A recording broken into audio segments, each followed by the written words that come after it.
మా ఊర్లోనే వాడు పగలంతా పనిచేస్తాడు. నా చిన్నతనంలో చూశాను నేను. నాకు 6, 7, 8 సంవత్సరాల దాకా ఉంటాయి ఆ టైంలో. అంతేలేండి, అంతే 5వ తరగతి 6వ తరగతి చదివేటప్పుడు చూశాను. వాడు పగలంతా పని చేశాడు, పొలంలోకి వచ్చి పని చేసిపోతారు. మా ఇంట్లో కదండి, మా బజార్లో. అక్కడ అప్పటికి ఒక 70, 80 ఇయర్స్ అన్నటువంటి ఒక పెద్ద ఆవిడ, వాళ్ళు పొద్దునుంచి పని చేసిన తర్వాత వాళ్ళు పనిచేసిన సామాన్లన్నింటినీ కూడా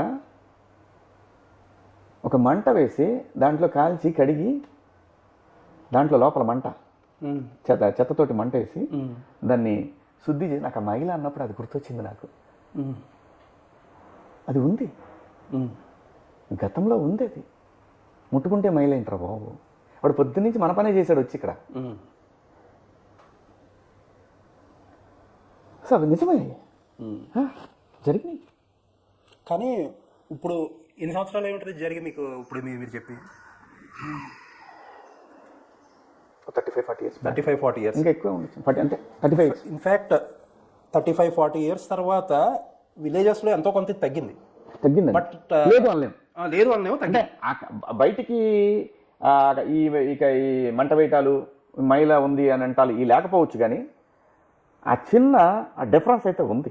పోదు మనం అనుకుంటాం ఊరికే పోదు.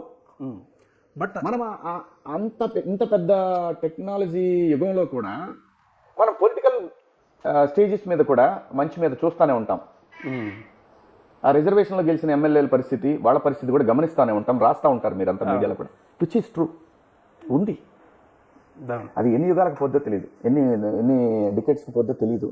పోతుందనే నమ్మకం అయితే నాకైతే లేదు. కాకపోతే మీరు అన్నట్టు చాలా భయంకరమైన పరిస్థితుల నుంచి ఓ మోస్తరుగా తగ్గిందండి. బట్ ఇప్పుడు జనాల్లో లిటరసీ ఎక్కువయ్యే 70% తగ్గిందండి.